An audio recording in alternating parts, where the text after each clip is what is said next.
Rarin. I'm going to be taking you back to 2007. I thought this was fun when we did the World Championship decks last time. And so, once again, I'm going to be showing you cards that were played in the World Championship of 2007. And your goal is to figure out if these were played in the first place winning main deck. Sound like a plan? I did well last time, right? I'm trying to remember. I think you did, but you've done poorly so many times that I forget. Anyway, this is the Monarch era. So Monarchs are a archetype of cards that have effects when they are tribute summoned. You remember what tribute summoning is, I hope, especially after watching that last video of you and CGB playing the game. Yeah, yep. You sure? Yeah. Okay. All right, good. So let's start you off with an easy one here. Zaborg, the Thunder Monarch. Why does he have like an afro, bro? He has a green afro. Isn't that rock? What is Isn't that rock? What is Okay, when this card is tribute summoned, target one monster on the field, destroy that target. Like one tribute summon, it's not too bad. Decent attacks and defense as well. I mean, this is pretty likely, no? Can your opponent react to this? They can react to the tribute summoning, I guess, but not the actual activation of this. So when you would perform the act of tribute summoning, you would send your monster to the graveyard, summon the Zaborg, and then you would target one monster on the field. If you look, there's a semicolon there. That is the cost. So you target a monster on the field, and then they would have a response before that monster gets destroyed. Like, what kind of response could they do? They could do, like, it could be like, tribute this card to do some effect, right? There could be, there could be ways to like maybe dodge the destruction in some way or something like that. I'm just making stuff up, but like there's ways that you could hypothetically do something in response, right? Or your opponent could have a trap card, right? So the trap card could say, like negate the effect of Zaborg and like destroy him or something like that. Could you play this monster if there's nothing else on the field after you tribute it? You can, but he'll destroy himself. Because it is a mandatory effect. Okay, so there has to be at least one other monster on the board, which is probably likely by the time you play this. So sure, if you go first, there's probably one other thing on the board, so it's not horrible. I mean, it's probably good. Like in 2007 Yu-Gi-Oh, I can't imagine that there's like anything super wrong with it. Again, this is like the last video, if I remember correctly, a lot of this is like the litmus test until we figure out what the win condition is. Played? Sure. It seems fine. It's for removal. Nope. Already starting off bad. Zaborg was not played. He was played back in the day, but 2007, I think, is a little bit power crept for our friend Zaborg here. Not a bad card, don't get me wrong. I think maybe some decks, I'm not sure about the World Championship specifically, but some Monarch decks would play Zaborg. But eventually he just got usurped, if you will, by some of his other friends here. And we'll be showing you those shortly here. So let's see what you think about this guy. Okay, wait. So hold on. He wasn't played because what? The effect was bad? Or like they just got power corrupt, I guess, is the... Yeah, you'll see. You'll be able to piece it together. Thestalos? Good. You got it. Okay. From... Thank you. The Firestorm Monarch. 6 stars, so it's only one tribute. And this just tributes them to discard one random card from your opponent's hand. If it was a monster card, inflict damage to your opponent equal to its level times 100. Okay, so we've talked about it a lot. Discarding cards from your opponent's hand is good. The additional damage is also nice. I don't know how relevant that truly is, but it's probably okay. Well, think if like on average, if they have a level 4 monster, you're gonna deal just like 400 damage to them. Yeah, it's pretty like measly, all things considered, but it's not like inconsequential. Like that could win you a game. Sure. When we did this video last time, what year was that? That was 2003, I think we did last time. So we've gotten a few years into the future here. So 4 years in the future. Is discarding still that good? What a great question. Or would I pick this card to bait you? I mean, why would you show me 2 bad cards in a row? Like, I feel like that's kind of BS. Oh, is that the game you're playing now? And I wouldn't, there's no way you're going to do that. I mean, it's the same stat line as last time. The only difference is that you're discarding something in hand rather than board. So I'll give you this. All the stat lines are going to be the same. They all have 2,400 attack and 1,000 defense. And they're all 1 tribute as well. They all just have like a different effect basically for tribute summoning them. I'm going to imagine that the reason why Zaborg was not played was because there's just better removal. I feel like from all the videos we've done, a lot of the cards that discard something from your hand are either like limited or banned. So this is another way for you to interact with your opponent's hand that's actually probably playable. So I will go with played. Final answer? Sure about that? Yeah, I'm putting on a notepad here. Hold on. You got it. You're right. This card was played. Thestalos is very good. It is a random discard, so obviously you don't get to know what you're discarding. But that's totally fine because most of the time, like, as long as you're like Monarchs with like 1-for-1, like an actually, because you're obviously giving up a resource to tribute summon this card, right? So as long as you get something out of your opponent, then that's usually pretty good. And going after the hand, usually your opponent's going to keep their best cards closest to their chest. You can interact with them in a way that is hard for them to really deal with. And so this card was actually played at 3 copies in the World Championship winning deck list. So pretty good card and one of my favorites. Lead 3 copies. Okay. Oh, he's taking notes. He's taking notes. All right, here's your next one. Discarding is good. Mobius? Sorry. Mobius? Too easy, right?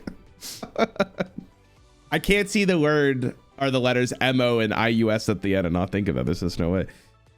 Still 1 tribute, 6 stars. When this card is tribute summoned, you can destroy up to 2 spell or trap cards on the field. Okay, so if a monster wasn't good enough, would spell or trap cards be good enough? The thing is like, okay, can you do any of this on your opponent's turn? At this current juncture, no. You're only doing this at like sorcery speed, so it's very like Hearthstone-esque in terms of like, you know, you play a thing, your opponent plays a thing, you tribute for a thing, etc.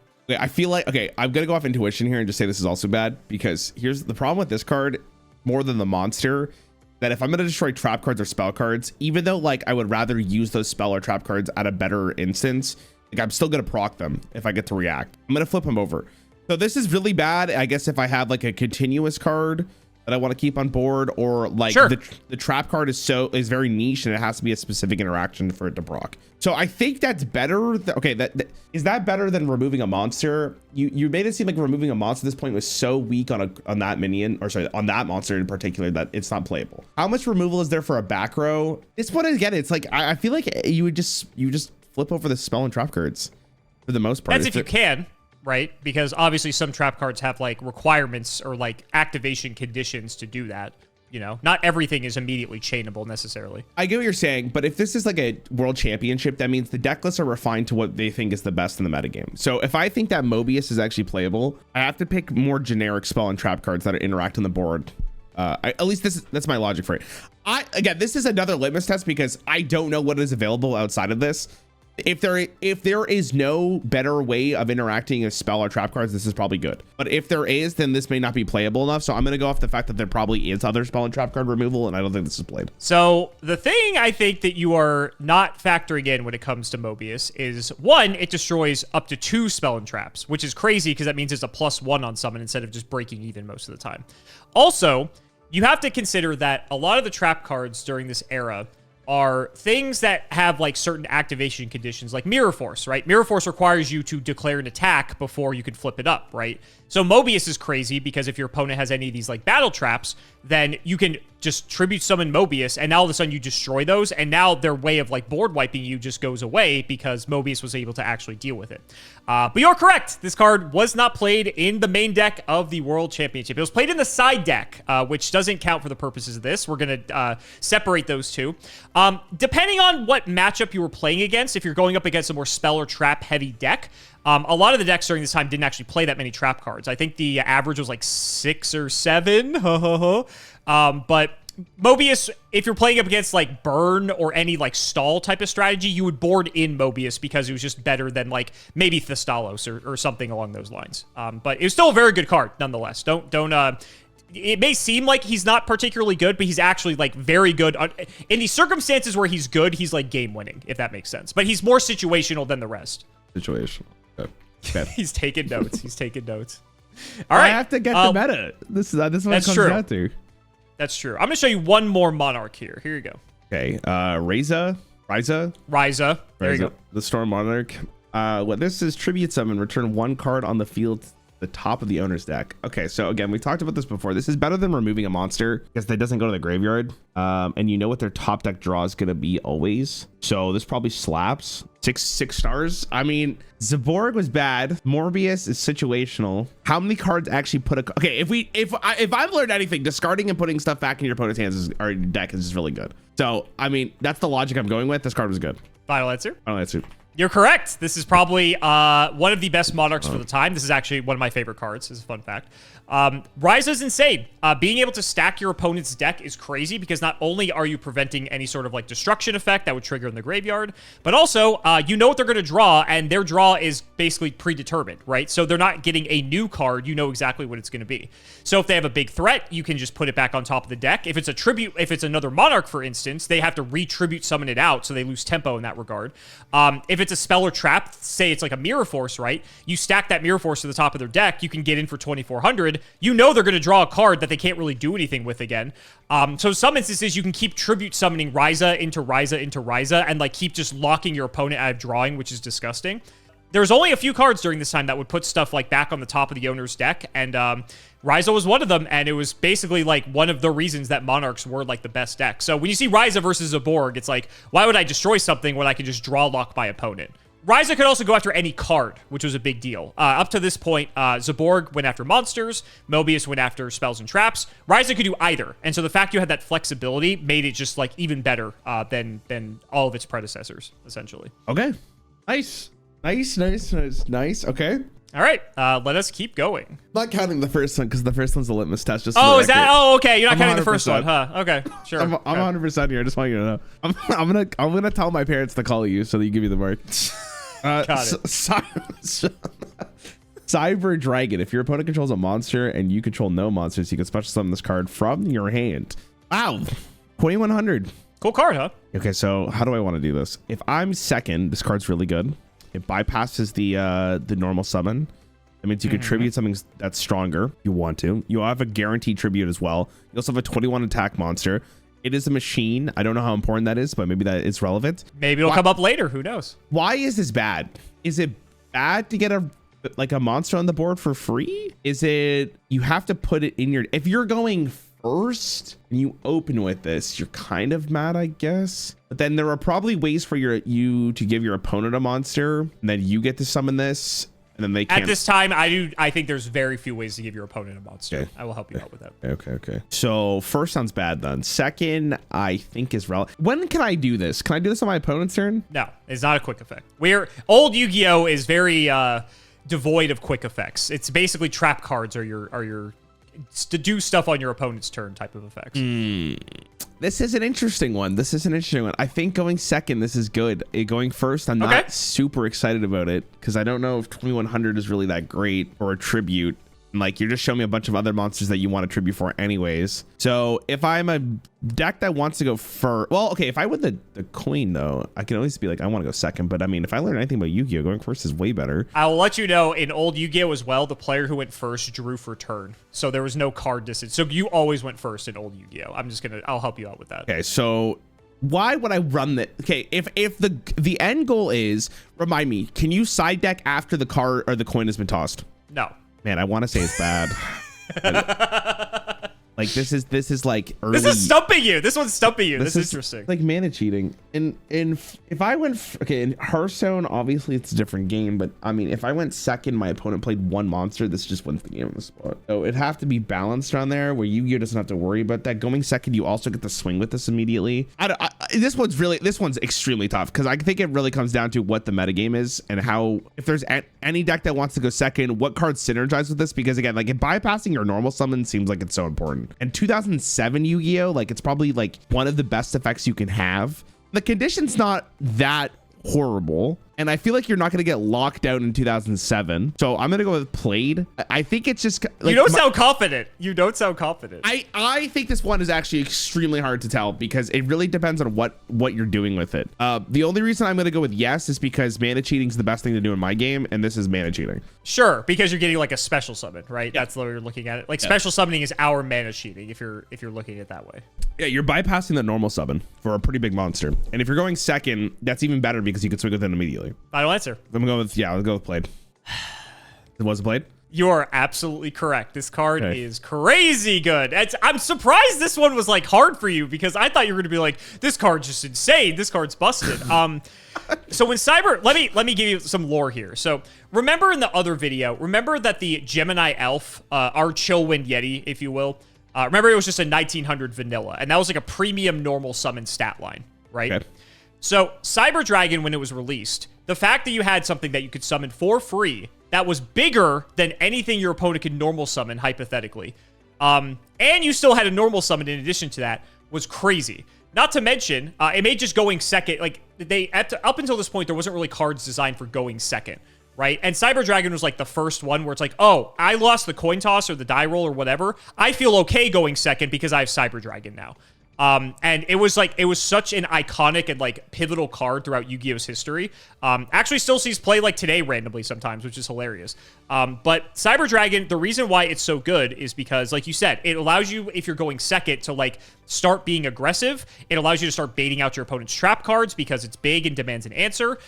You could just go special summon Cyber Dragon, tribute that Cyber Dragon immediately for a Monarch, and either like spin your opponent's monster back to the top of their deck. You can rip something out of their hand. You can destroy their back row. So it allows you to bypass having to wait a turn to tribute summon as well, where not many cards were allowing you to do that. Such an iconic card for the game, and a card that basically is it will stand the test of time. That's for sure. So I'm really surprised that one was hard for you. I don't know, man. Like, if you're going first, it's like, what do you do with this?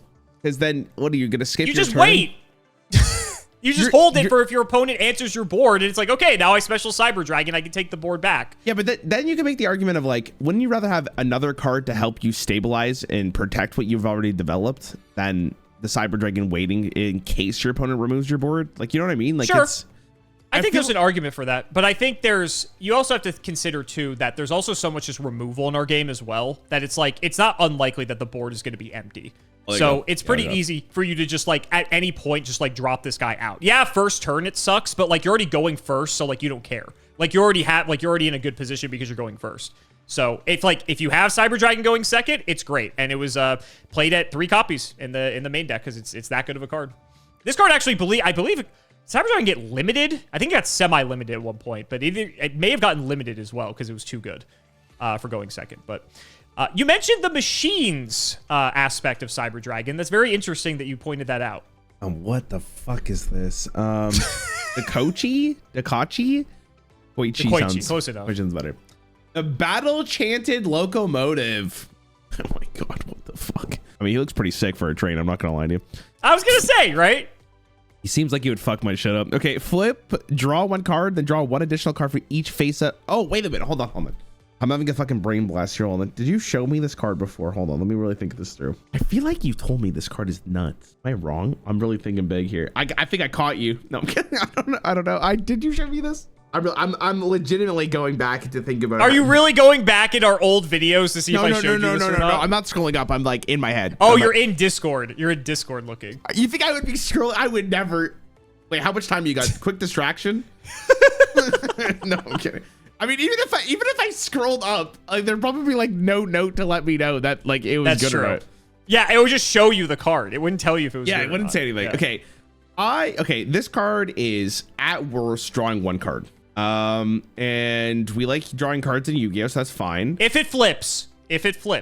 Yeah, but I mean, you're gonna put it down like in defense upside down, so why would you ever put it in attack? Like, yeah, like maybe you want the 1400 damage, but I think most of the time you're flipping. So that means, okay, if I have 2 of these on board, one of them flips, that only draws 1 card. The other one would have to also flip then afterwards, and that draws another one, and then draws a second card. So you would have to have at least 2 here for this to be playable. You have shown me cards before that can reflip something or put it back in your hand and then replay it. So it's very likely that you can kind of cycle with this, which in older Hearthstone was playable. So you don't necessarily want to cycle nowadays, but cycling is fine, especially in a card game where you want to find your like really powerful cards and play them. So I think this is fine. I don't remember how good this was. Oh my god. I think you said it was good though. I think you said it was good. I could have said it was good, but that doesn't mean the world championship winning list played it. You have to remember that. Yeah, but you haven't shown me any other draw cards. So it's like the machine synergy might matter. That means, okay, hold on. I'm about to take a step out here or step back. Big picture here. That means there's a card in your deck that probably says draw a machine, draw 2 machines, or draw something, which means then you get to pick if you want your train or you want your Cyber Dragon, depending on what you're growing. If you take the train. Okay, this is what you're hypothesizing. Okay, this is interesting. All right. Wait, what do you mean? I'm trying to think big no, picture. Go on. I'm letting you cook. Go on. There has to be a way you draw machines, right? There has to be. This is in your graveyard. You're not like super stoked about it. I guess if you bring it back, if you special something from your graveyard, you could decide if you want to put it in face down defense position, right? No, unless the card says you can put it in face down defense position, it only will come face up if you special summon it from the graveyard. Oh my god, I feel like I'm having deja vu where I'm literally telling myself this card's bad. Like it seems all so familiar. See, this is fun. We've done this long enough that now like the mind games are really taking a hold. I don't know. In Hearthstone, like how playable is this? We only get 2 copies. If you have one, this is so ass. So it's like, how important is a cycle in your game? You also have to flip it. Like we were playing Novice Engineer to draw. Yeah, so hypothetically, I mean, think about like if you set this card and your opponent goes like Zaborg, pop Dekoichi, you don't get the draw. Or if they go Raiza, they put Dekoichi back on the top of your deck and it doesn't do anything. So it does have to flip. That is important. Can you answer? Is there a card that interacts with this positively? Like, can I flip it back? Yeah. Can I flip it immediately? Is there any way to flip? There's no card that will like immediately let you flip this card. I don't like that. That sounds so bad. That sounds so ass. Because like do you want me to show you a card that interacts positively with it? Will that help you? I mean, depending on what you show me, sure. But I'm trying to well, yeah, of course, depending on what I show you. Yeah, duh, no shit. Yo, kill me. Here you go. I'm not even. What is this card? Tsukuyomi? Tsukuyomi? I don't think you pronounce it. You watch Naruto. You should know this. I did not watch Naruto, actually. Never mind. The only anime I've seen is the first season of Attack on Titan. That's the only thing you're getting. And Avatar. You watched Avatar. Does Avatar count? I've had a heated debate with people in my chat telling me that's not okay. I don't know about that. The comments can let us know. Anyway, read Tsukuyomi. Drop a special summon. If this card is normal summon or is flipped face up, target one face down monster on the field. Change that target to face down position. Once returned during the end phase, if the card was normal summon or flash was returned to hand. Okay.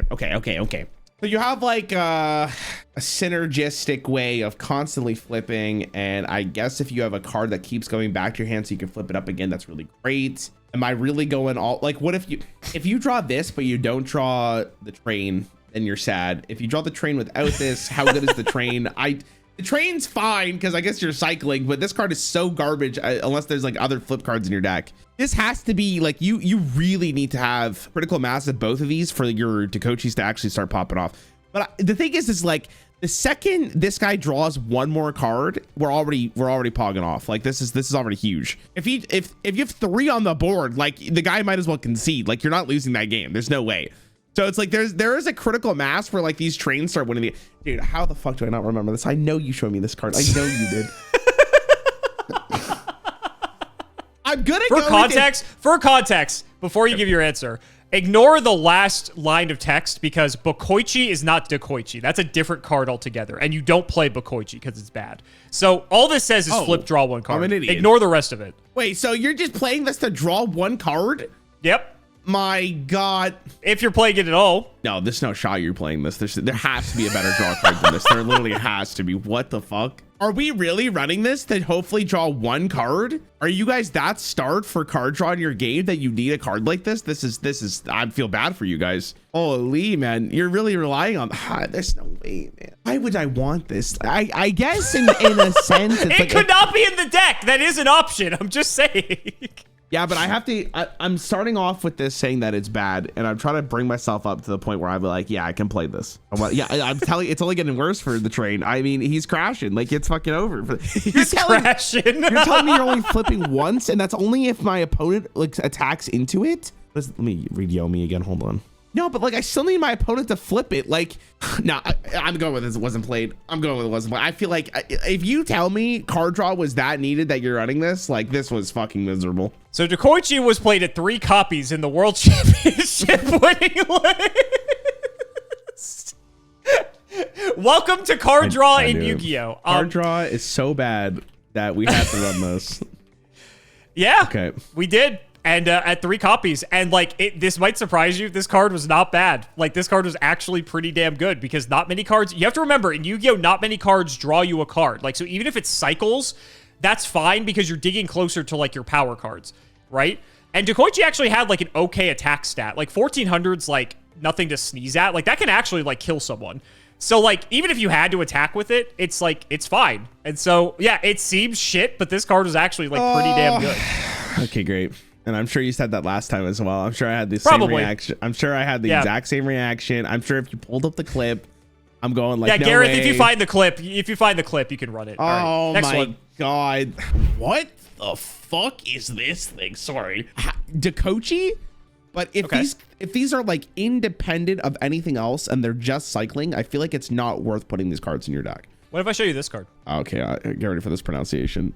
Do you pronounce the T here? Tsukuyomi? Hey, it's pretty good. Not bad. Nice. But I'm basing this off the information you have shown me, and I think independently, I don't think this is good enough draw. Final answer.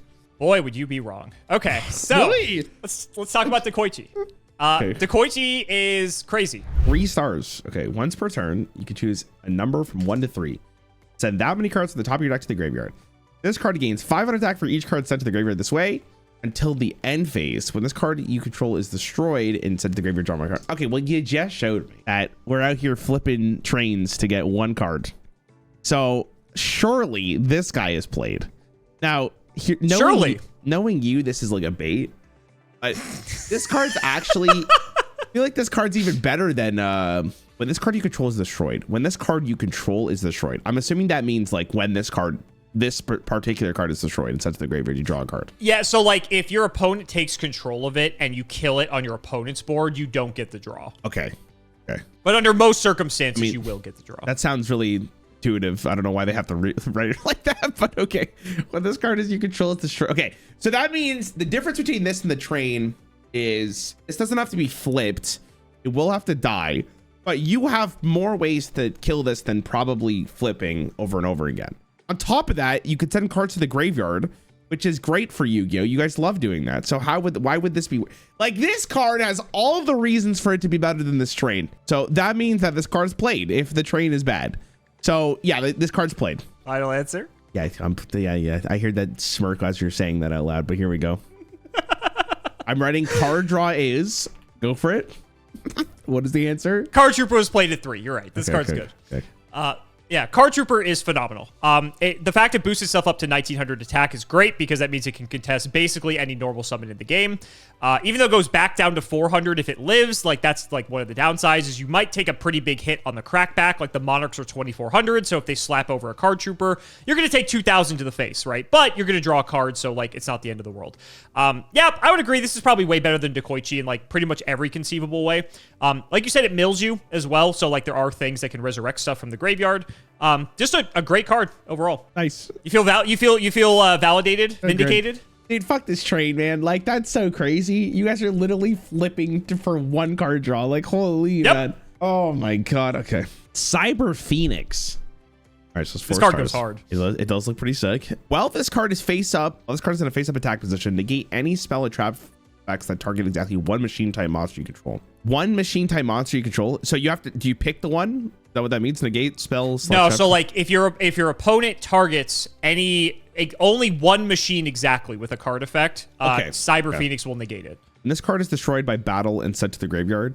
It was face up at the start of a damage step. You can draw 1 card. Oh my god. Okay, back to card draw. Well, I mean, the good news is that this card probably is going to die from... Will it die from battle damage? That's a good question.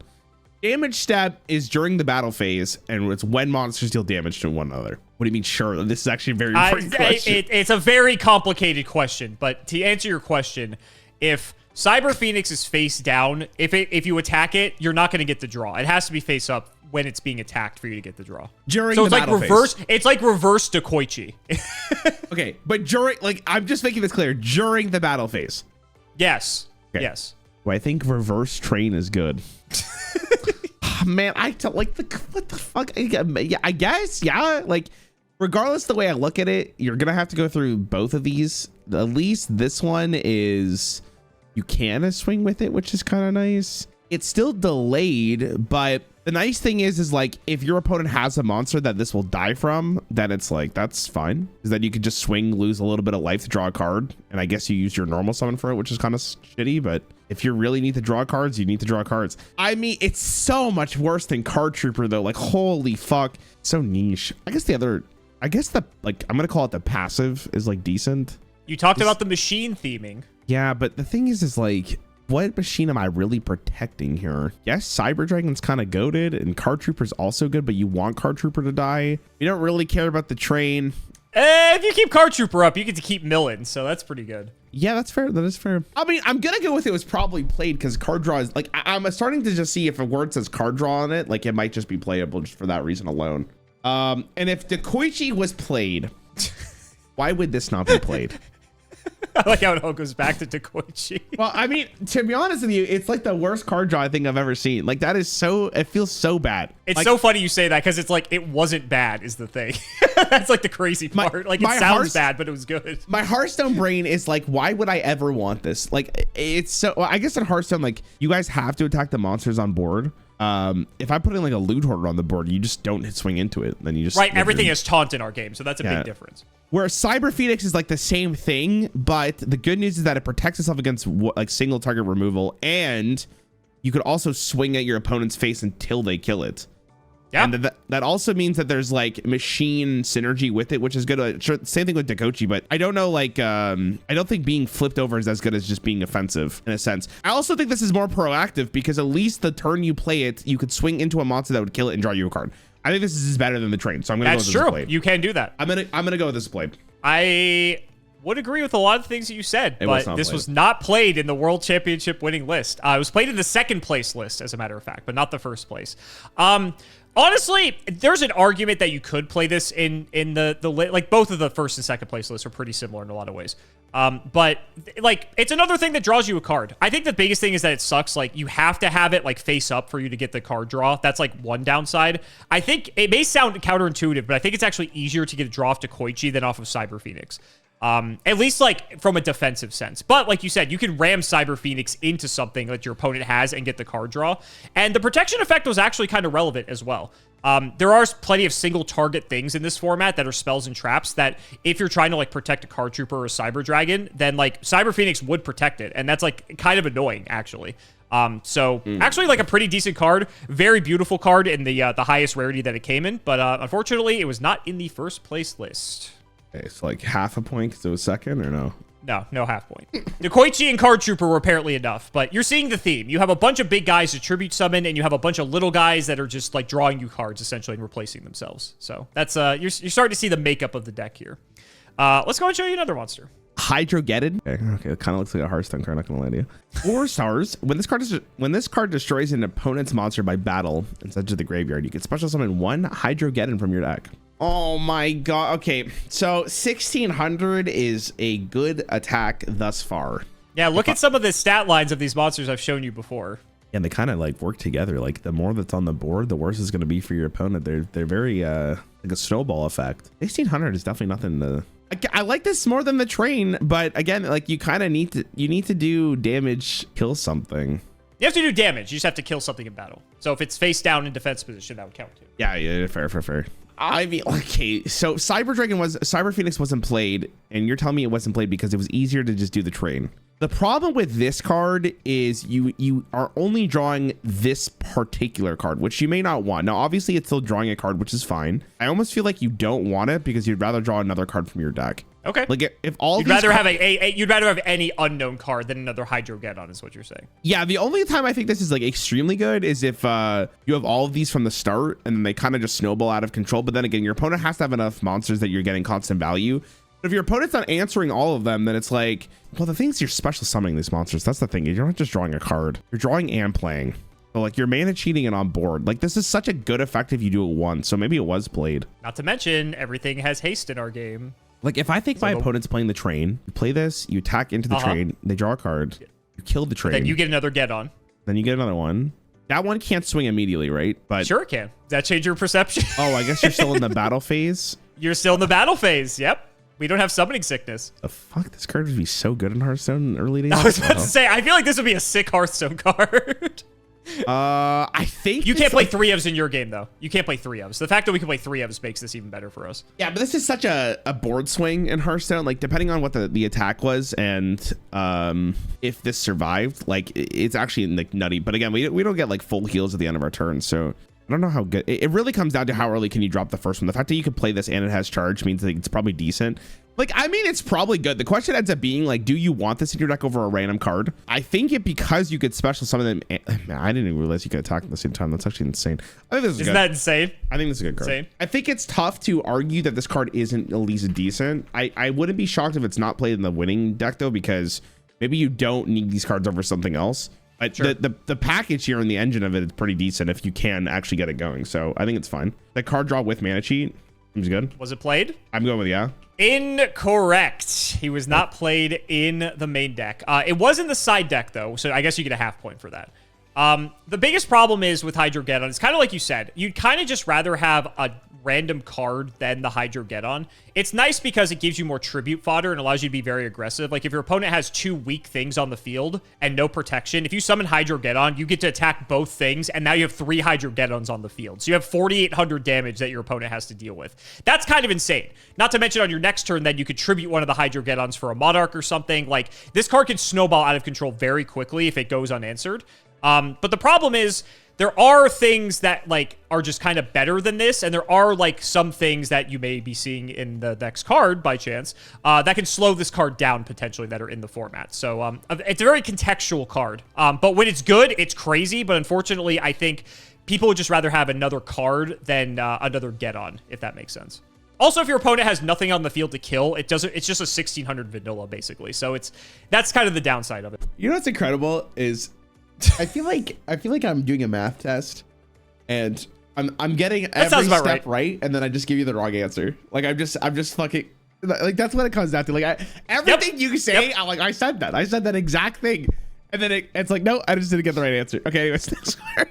All right, Gravekeeper's Spy. Special summon 1 Gravekeeper's monster with 1500 or less attack from your deck. Okay, so I'm guessing, is there like more than this spy, or is the spy the only one you want to run? You can evaluate this in a vacuum. I may or may not show you another one later. Unlike the Hydrogeddon, this card allows you to just pull it out regardless from your deck, and then you have another Gravekeeper. And that special summon means that it has to be in attack position, or can I put it in? Either one. Oh, this is just way better then. Okay. Why do you say that? I'd rather have this because I don't have to kill something for this to actually proc. This is procking no matter what. And because it's defense because it's in defense position, you're not taking damage. And like the next one also delays it because you're not taking any damage if it's in defense position. That means you get 3 blockers as long as you pull 1 from your deck at some point. If you draw more than 1, you might be crying, but then that comes the question of like, how many Gravekeeper cards do you want in your deck? And if the other ones other than Spy are positive or help you draw positively like this one does, then this is just a good package to run. So I think it's good. And you actually looked at the stats of the card too, which you rarely do. Well, I mean, sure. Yeah, I looked at the stats for sure. I'm just thinking that they wouldn't take any battle damage.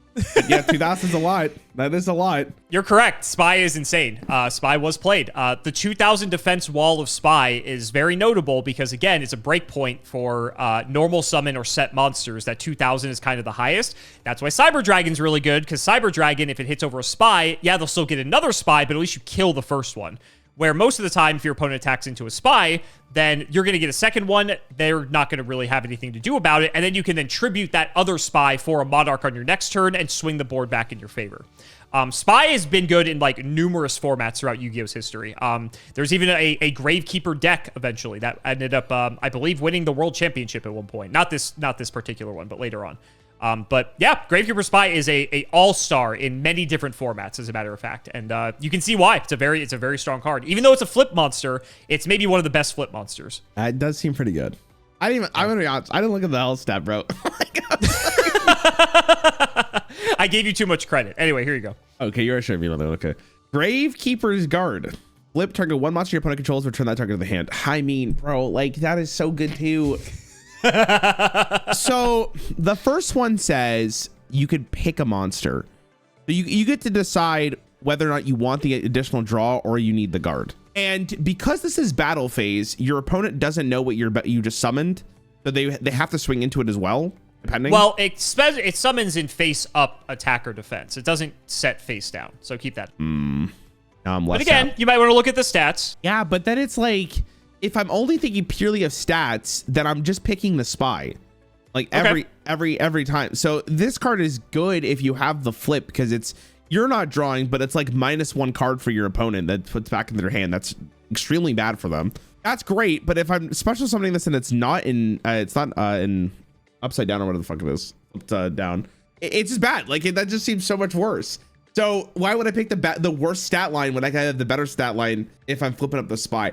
If I am drawing into this naturally and it's flipped, this card is fine. Now you're gonna have to tell me how this interacts. If my opponent attacks into this monster and I want to send that monster back to the hand, do they still deal the damage to the guard if they would kill it? So like, let's say Cyber Dragon attacks Gravekeeper guard. Are you saying does the guard still live? Yeah, like does the fact that it gets bounced back to the hand mean that the damage is like poofed? Like it's gone? The guard doesn't die? No, it would still die. It will still die. Yes, the way that the damage step works, because there's like multiple sub steps, it's like the damage has like already been done, but the flip effect is still bouncing the card. So like you'll bounce the Cyber Dragon in this example, but guard still dies, if that makes sense. Okay, so then I think that this card is way worse than the spy. Now the question ends up being, how much critical mass of Gravekeeper's minions do you actually need? If the case is you want to draw as much as you possibly can and you draw your third spy, you would like to draw something else from your deck to make sure that you're continuing the cycle. Sure.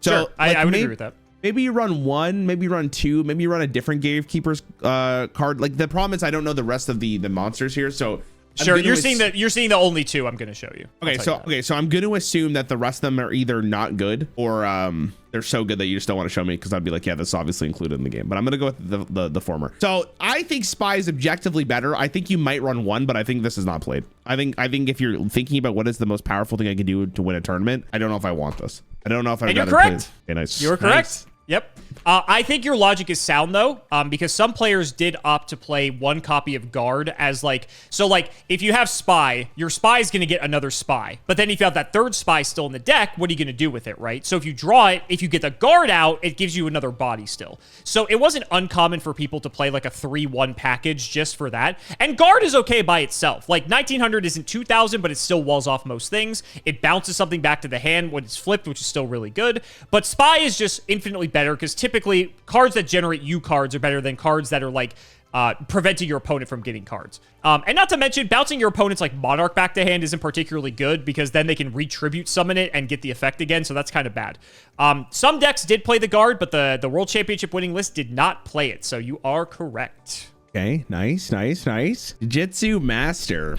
Well, legendary Jujitsu Master. 3 stars. A monster that battles with this defense position card is returned. A monster that battles with this defense position card. So I'm assuming that means if it's in defense position. Okay, is returned to the top of its owner's deck at the end of the damage step. I mean, this is a fucking asshole card. Like, I hate it.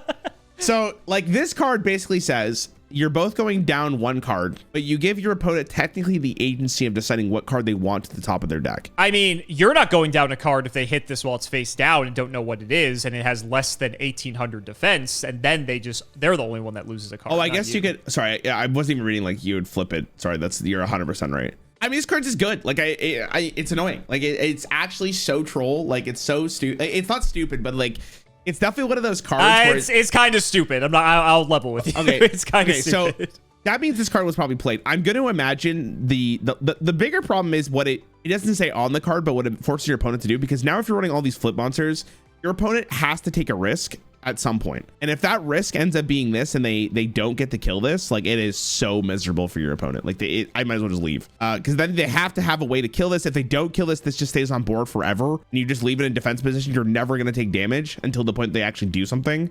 I mean, this is a motherfucker, bro.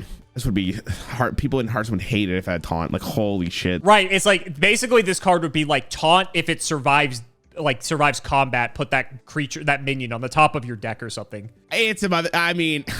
Okay, so let's not get too excited. Let's not get too excited.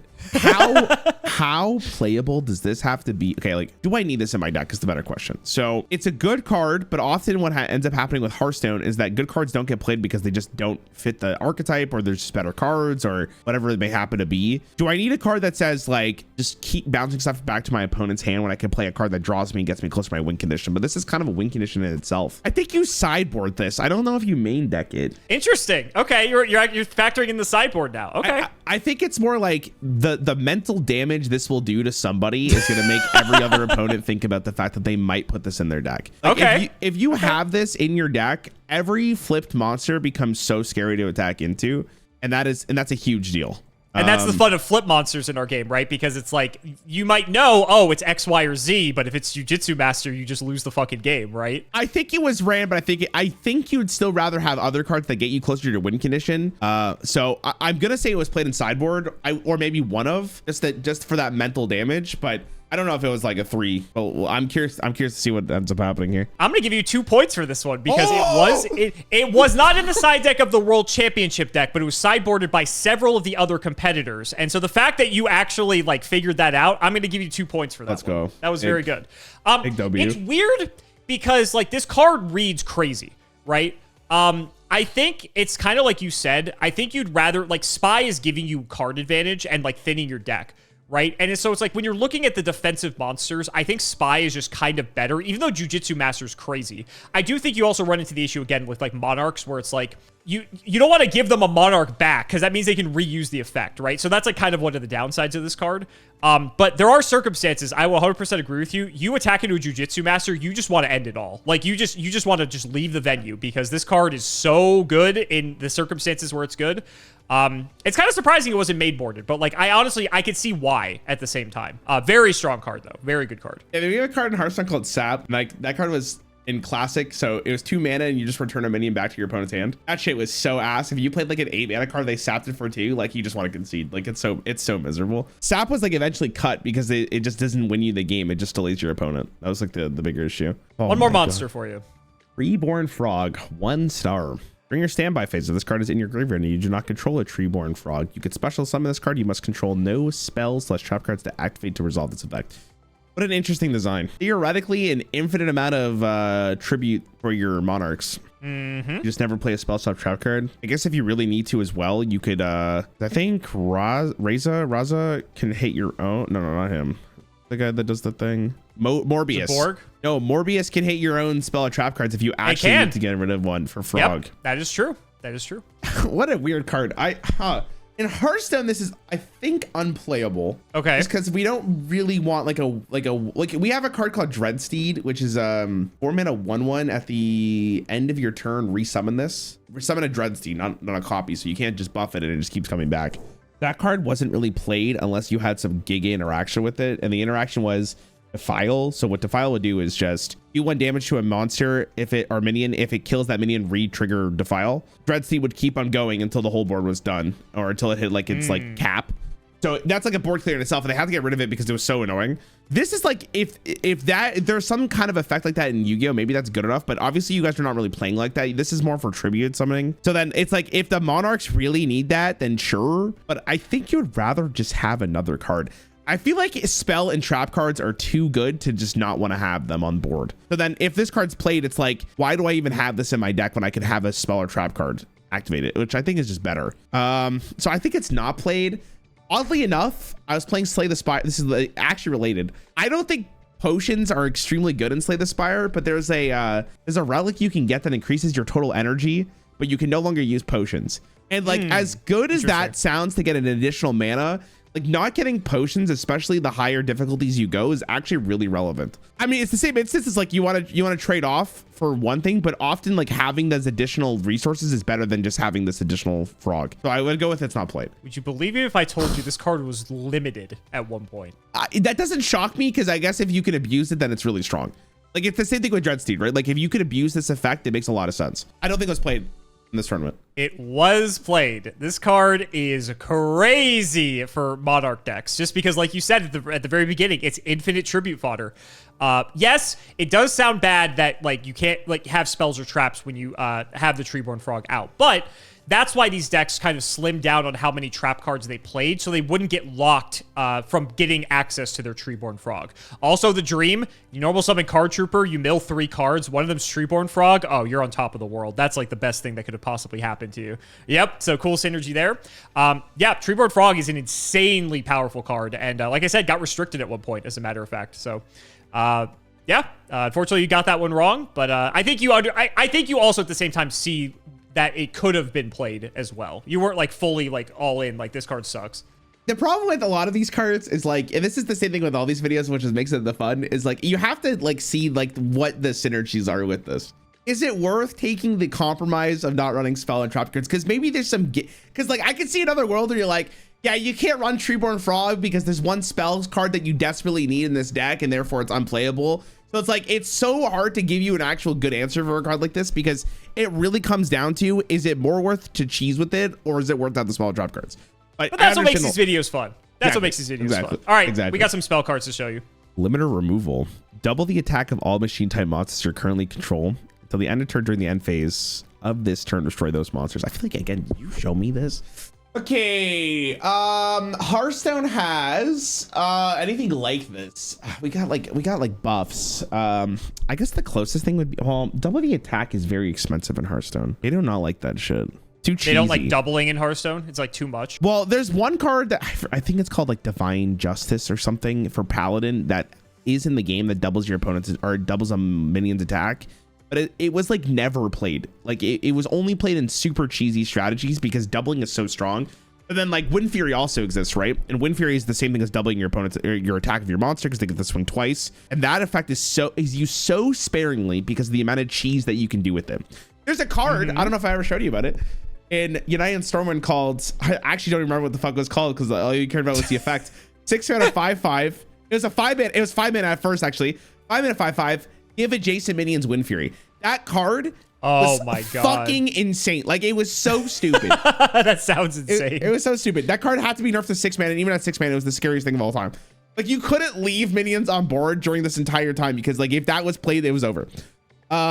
Which means like in theory, limiter removal is just as good, but it's a different game because we can ignore taunts or ignore monsters unless they have taunts. So it comes down to how relevant is this. But again, if you are attacking into a monster and you have double the damage, it's like you're just doing damage directly to your opponent and killing the monster. Right, exactly. Because everything has like trample in our game, essentially. So is that good on your current control? Also, your minions dying. I keep saying minions. Your monsters dying. Not that bad. And this is machine type monsters, which means end phase, during the end phase. I was gonna say maybe your dude would proc your Phoenix guy because it would die at the. Phoenix would not proc. It has to die by battle. But Card Trooper would proc in that instance. I mean, Card Trooper is really good with this too. It's something. You can see the synergy. God, I don't. That is an interesting. This could be a cheesy card for us too. I'm just saying. I just don't. God, I from all the times we've done this, I know you always bring up the stats and whatever, but like it genuinely feels like it never really decides the game. It's always something that decides the game other than actually just doing damage to your opponent. So it's really hard to put weight on it. We're like in Hearthstone, the amount of time, like I'm talking all the way from classic, like Savage War, Force of Nature. That shit was stupid as hell. And then you won the game purely from just opponents summoning and then you dying. So like I've never felt that same way. Like even in Magic, I've kind of seen it a little bit more than this. But I'm gonna take a gamble here. I actually think this card's very strong. In Hearthstone, even if all my monsters died at the end of my turn and they killed my opponent, it's obviously worth it. You're preying on the fact that like a lot of your like Card Trooper dying is just good for you at that point. So played seems good. Would you believe me if this card was also restricted at one point? I would. Wait. Can you go double? Yes, you can. Okay, that's why. Yeah, you want to talk about cheese? That's why they had to restrict it. But it was not played in the World Championship list. You got it wrong. It was played in some of the lists, but not the person who ended up winning the whole thing. Because it is just a cheese card at the end of the day. Limiter always has been. It's just like an incentive to play machine-focused decks that it's like the option is there. And it's like, it's kind of just a win more card. Most of the time you win with this card, it's like you were probably going to win the game anyway. I'm sure there's some instances where someone was going to lose and they limitered something and won. But for the most part, it's just kind of a win more card, which is why most people don't opt to play it. Okay, that's fine. Win more makes sense. Damn it, fuck. You're so close. You're so close. This card's Giga. We already know it's Giga. You don't have to tell me it's not. You ever show you this? That wasn't played in the tournament finale. Wait, was it not banned already? What? Monster, Soul Exchange, target one monster your opponent controls of this turn. You tribute a monster, you must tribute that target as if you control it. No, it's fucking broken. No, it's broken. It's a broken card. No, it's played. No, it's played. That card's fucking insane. Yeah. You didn't finish reading the rest of the card. I saw the photo. I had that moment with Ratatouille where he ate the pasta and he flashed back to me as a kid when we did these videos like 2 years ago. And I remember. I don't think I've ever showed you this card. I don't think I've ever showed you this. What? That's why I'm like, maybe you have, but I'm pretty sure I haven't showed you this card. Okay, well, do you want me to read it again? Like, I'm pretty sure. I'm pretty sure it's broken. I think it was played. I think this card's insane. Okay. Right? Final answer? Yeah, final answer. Shut up. It was played. You're correct. Okay. Only one copy, though. Only one copy. The biggest downside is, of course, you can't attack when you use Soul Exchange. But one of the coolest applications of Soul Exchange is that you can use your opponent's set monster. So, for instance, if they have a Gravekeeper Spy, a Dekoichi, that won't flip up because you're tributing that monster and it's not getting the opportunity to flip. Where most cards that say take control require the monster to be face up. So even though you don't get to attack, being able to deny the opponent that flip effect and you're getting your Monarch on top of it is a huge swing in tempo. It is absolutely massive. And so this card, like, can potentially seem bad, but no, being able to use your opponent's monster to tribute is insane. Yeah, I figured. I swear to God, I've seen this card before. I don't know. Maybe you have. Maybe Stevie showed it to me. Maybe. I mean, you've done a lot of these at this point. That art is so familiar. Like, it's hard to not look at it and be like, oh, I've seen it before. Okay. Well, I mean, at least I was right. Only a few left. We're almost done. Nobleman of Crossout. Target one face down monster in the field, destroy that target, and if you do, banish it. Then if it was a flip monster, each player reveals their main deck, then banishes all cards from it with that monster's name. Okay, so you just mentioned Soul Exchange is one of the reasons you play it is so you could stop a flip effect from happening. Mm-hmm. Oh my God. Wait, isn't this kind of nuts? Is it? You tell us. Banishing a card is super good. And you could banish, what the frick's that card called? I'm scrolling up now. Card Trooper. Well, you can banish anything that's set, but if it's a flip effect specifically, you eradicate the entire bloodline out of the deck. Oh yeah, I guess you wouldn't. Okay, you wouldn't set the card trooper, I don't think, at least. So you would put an attack. So it'd be what? Jujitsu, Spy, Guard, Dekoichi, the train. Yeah. Okay. I mean, okay. So this is one of those tech cards where it's like, if you're going into a tournament and you expect your opponents to play these cards, this card is good. I don't know how many you would run. That I'm not good enough to actually say that, but that this is a good card because you could potentially just blow out your opponent. Yeah. The problem is though, each player reveals their main deck. Now let me ask you a question: are deck lists open? No. So theoretically, you can look at your opponent's entire deck and figure out what is in their hand based off looking at their deck. Wait, do they have to shuffle after? Or do you get to you shuffle after the fact. Okay.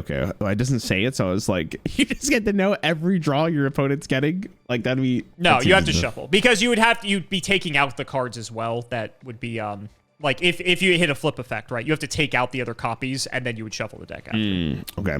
I mean, again, it's like sideboard. Like, do you run a copy of this in your main deck to scare your opponent? Right? It's kind of the mental damage argument once again. Because if this is in your deck, your opponent has to be a little scared for flipping. You may want to bait something out rather than just playing the one that you care about. Like a nice back and forth. It's a game inside a game. So like maybe it's sideboard, maybe you run one in your main deck. I think it's played. I think this is fine. Like this is a really good removal. And like potentially, well, hold on a second. Actually, how good is that? If you're playing Spy and your opponent takes all 3 copies out of your deck, that theoretically means you drew 3 cards. Because then your density of your deck is just stronger because then on average you're drawing a card that you want rather than getting the Spy again. So maybe you don't run it at all because you don't want your opponent to do that. I guess it's like a really big positive if you get to see what's in your opponent's deck. But I mean, how often does that really change the outcome of a game? Probably not that much. So actually, like, I think in that argument, I don't think it was ran. I don't think you really want to hit a flip monster and go for that whole thing because you don't want to get lower the amount of cards in your opponent's deck. Okay, you're wrong, but that's fine. Man. You 100% want to hit the flip effects for sure. Because if you're getting rid of the spies, that means you don't have to worry about the walls so that you know that most of your attacks are going to go through. If you get all the Dekoichis, that means they're not going to be drawing cards. Even if they set like a Jujitsu Master, that's not a flip effect. Or maybe they set Card Trooper because they're trying not to like die and they're trying to protect their life points. It's still 1-for-1 removal and it banishes. So Crossout, if in the instance of a set Card Trooper, which would be very rare, denies them from drawing the card because it doesn't go to the graveyard. Crossout has been an absolute just all-star in old Yu-Gi-Oh! And was played in the Champions deck. It was only a one of, like you said, so I give you a half point for getting that part right. Okay. But Crossout is the logic of I'm not going to play Crossout because I don't want to lose my flip effect monsters because my opponent might play them is not a valid argument. Like, you want to hit their monsters and you don't care if you lose yours. Like, you're totally fine playing that game. I thought it was 8-head there. And if I was no, right, you were on like Pluto with that one. All right. What the hell? Enemy controller. Activate one of these effects. Target one face-up monster your opponent controls. Change that target's battle position. Okay, so then defensive attack. If it's flipped, does it count as a flip? It has to be a face-up monster, so you can't flip it. Oh, you're so right. You're so right. Let's say it wasn't face-up monster. Would that actually work? Like, could you get it off the flip? Would it proc the flip? Have they ever had an effect like that? They haven't. No. Apparently, I'm just in fucking Disneyland at the end of this episode. Apparently, you need to work for Konami because there's apparently design space that there's so much design space, bro. What the hell? Tribute one monster, then target one face-up monster your opponent controls. Take control of that target until the end of the phase. Okay, I mean, listen, mind control is so good, man. I mean, first effect is also not bad either. It helps you get through the spy. This card's fucked. With the frog. Frog comes out, you sacrifice the frog, you take one of your opponent's monsters. Oh, you're cooking. You want to know the best part with the frog? Because you're still in the standby phase and you don't control a Treeborn Frog and it's not once per turn, you get the opponent's monster and the frog comes back again. Isn't that cool? So that means this card's nuts. Man, let's talk about the real thing here. Would you ever use a controller like this? What are the ergonomics? It looks painful. It looks painful. Like, where are you gripping? Are you gripping on the side of it, or are you gripping on the spikes? I guess the side. I'd prefer the spikes might be impaling me, but you know, maybe like I also feel like my hands would slip, and if you imagine you rage once and you smack it on your leg, like, oh my god, holy man! All right, this card's played. I think the second effect is too good, and the first effect is good too. Yeah, it's two really good effects. I think the second's probably better than the first. I'd agree with you. It's funny the first probably comes up more often randomly because there are times where it's like, so notably the Monarchs have 1,000 defense. So switching a Monarch your opponent has to defense means most of your monsters can like run over it. Otherwise, it would have 2,400 attack, right? So there are instances where like the first effect is very relevant, but obviously you want to take control of your opponent's stuff. Wasn't played, if you can believe that. It was not played. I think it's one of those cards that they just felt it didn't fit what the deck was trying to do. I think some of the other players were playing it, but yeah, it just wasn't this card's time. This card's seen like modern play though, which is crazy. Like that's how well this card aged. Funny enough. That's why it's weird that it wouldn't be played. It just seems like it would be so good, especially with the tree, the frog. You would think. Yeah, you would think. I think at this point, it was not easy to access the frog. Later on, the frogs get more support, that it's really easy to get the Treeborn Frog in the graveyard on the first turn. So then enemy controller becomes a lot better because you more consistently just sacrifice the frog for free, right? I think in the instance of, oh, I need to sacrifice like a good monster, it becomes a lot less worse. Or becomes a lot less good, right? So I think that's probably like the biggest argument in my mind. Lightning Vortex. Discard one card to destroy all face-up monsters your opponent controls. I mean, see, like, look how much better this card is than the Monarch. Like, this is just a way better card. Like, just get rid of the Monarch, and then you kill all face-up monsters your opponent controls. That seems really good. And the Frog. The Frog doesn't have to be on board. You just do it like, oh my god. Yeah, in Hearthstone, this would go, depending on the cost. This would be a Warlock or a Demon Hunter card, I imagine, right? Because you're discarding. Yeah, well, probably just Warlock. I don't know if they would give. I don't know if they're legally allowed to give any other class discard.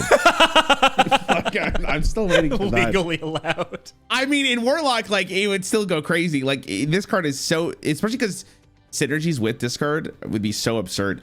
I don't know if this is that good in Yu-Gi-Oh! The problem with discarding a card in Yu-Gi-Oh! Is that you're losing one card in your hand, which seems very relevant for running the fucking train. So, but at least you get another card in your graveyard. Dude, I still can't believe you guys are running them. That's actually insane. I think this is good though. Like, why would, like, if you're telling me the Monarch was like fine, sorry, not the Monarch, I should be more specific here. Zaborg was fine. This is just a better Zaborg in like every way. You just need to have a card in your hand. So if you top deck this is ass. If you don't top deck this and you have another card in hand that wants to be discarded, then that's good. So that's fun. This one's iffy, bro. I mean, like, I really like it. I think it's really good. It's really good on going second. Like, if your opponent's developing a shit ton, you just roll them. Does it proc the flip effects? No, because it doesn't destroy face down monsters. Oh, fuck. You're so... No, ass. Ass. Final answer? I'm really glad it's funny because I read it. It doesn't go in my brain. I say something by accident. Then you say, wait a minute, it's only that type of monster. And then it's like completely flipped. I almost got baited in myself for saying this card's good. For this meta. No, I think it's bad. If we're playing on flip monsters here, you can't play this card. It's actually bad. Would you believe this card was also restricted at one point? It would be, yes, but not for this meta. Not for this meta. Don't you fucking lie to me. Don't you do it. Stop. Stop. For the video, just tell me I'm right. It wasn't played. You were right. Woo! Wait, are you being honest though? I am. Yeah, you're right. All right, I was letting you second guess yourself by not saying anything after the fact. I thought that'd be more entertaining. You're right. I mean, the flip effects are one thing. Also, like discarding a card, your opponent has to at minimum have like 2 monsters for you to break even, right? And so it's difficult to justify that because most of the time your opponent's not going to go super wide on board unless they know they're going to like kill you.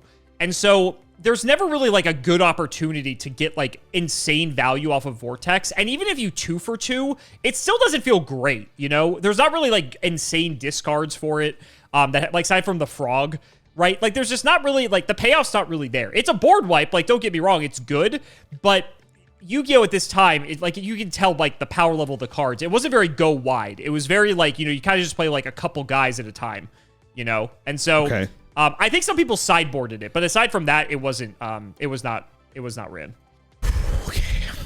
All right, last one. I thought we'd end on a fun one. Mind Crush. Player 1 card name. If that card is in your opponent's hand, they must discard all copies of it. Otherwise, you discard 1 random card. Okay. They must discard all copies of it. At most, you're getting a 1-for-1. At best, you're getting a 1-for-3, but you'd have to get really lucky for that 1 and 3. So if you're hitting 2, yeah, but then we're in line for Space Mountain again, and then it's like, if it doesn't happen, then like, why am I even? I guess you really got to ask yourself. It's like, is Mind Crush worth putting this card in your deck to get rid of another card your opponent has? Then it comes down to the question of, if that card is so good for your opponent, then it's worth it. But on average, like you got to think about like, is it even good for them, or like how impactful is the board? If it's not, then it's like kind of whatever. So it's like I'm not losing my mind about this card. Now, in the instance where you do hit more than 1 copy, like you're over the fucking moon. This card might win you the game single-handedly. Like if you open with this, your opponent's going second, you just so happen to get really lucky. I don't think you showed me any cards that let me look at my opponent's hand though. Oh, interesting. Here you go. I think I do, yes. Activate only when your opponent has 4 more cards in their hand. Look at your opponent's hand, select 1 monster card in it. I mean, okay, no, but like the thing is like now it's like 2 cards. 2 cards at best, and I guess okay, so you pick 1 monster with Trap, you would send that back, you would get to see the rest of their hand, you have Mind Crush. Mind Crush, you just pick the card that's the most annoying, but then they're down 2 cards, but so are you, so like, are you really, I think this card's unplayable. No, I don't even want it to be good. I don't think it's very good. Would you believe me that at one point Mind Crush was restricted to 1 copy? Sure, but not in this tournament. I'm not sure about that, but it was not in the main deck. They did side deck it though. They did side deck it. So this was actually something that was pretty common, actually. The Trap does shoot Mind Crush combo. It sounds like very Disneyland, but honestly, a lot of the times that would probably win you the game if you did draw that 2 combination of cards. You not only get full hand knowledge, you get to put back a good monster. Mind Crush doesn't care about what type of cards. You can get rid of a powerful spell card, which are typically hard to go after. That's why a card like Thestalos is so good, because it hits a random card out of your opponent's hand, and they're typically going to save their best cards for later in the game. And not to mention, Yu-Gi-Oh! Has tutors, right? We have cards that, like, say, add cards from deck to hand, so you know what your opponent is putting in their hand at times. And so Mind Crush, it actually has more, like, valid targets than you would think, because it's like, oh, they added this card to hand, I flip Mind Crush, and now I can get rid of that card, you know, to make sure that they don't get access to play it. Okay. Some people were just at one point playing this for the hand knowledge, just because, like, again, hand knowledge in Yu-Gi-Oh! Was so good. But it was a card that several people would either main or sideboard throughout the entire 2007 World Championship, but not the first place deck list. He was in the sideboard, and maybe he played it, maybe not. I have no idea. But that is the Machine Monarch experience, if you will, of 2007. What do you think? No matter when I look at this game, one thing's for sure, war never changes. I need to send you a Dekoichi now after this. Well, I'll see you next week. Give me in the Dekoichi. So guys, that's going to wrap it up for another video. I really hope you all enjoyed. Let's go ahead and shout the patrons for all their continued support. So shouts to Shadow1317, Tim00x3, MBT Play Madolce, Moto, Cameron Smith, The Synchro Guy, Daniel Howell, Pony Stark, Little Fade Leaf, Dan the Man Hoban, Draconic, Brian Dancer of Class 7, JW11860, Flannel Daddy, literally all of the guinea pigs, MBT canceled by a community soon, canceled by a committee soon, canceled by all players soon, MBT and Nimnims 1, Boxer Brief, Fueled Knight of Passion, The Nova 129, Chris Adams, Pink Frappe, Florian Naev, and Alex Simo's deck bricked up while MBT watches from the closet. Thank you all so much again for watching, and we will see you next time.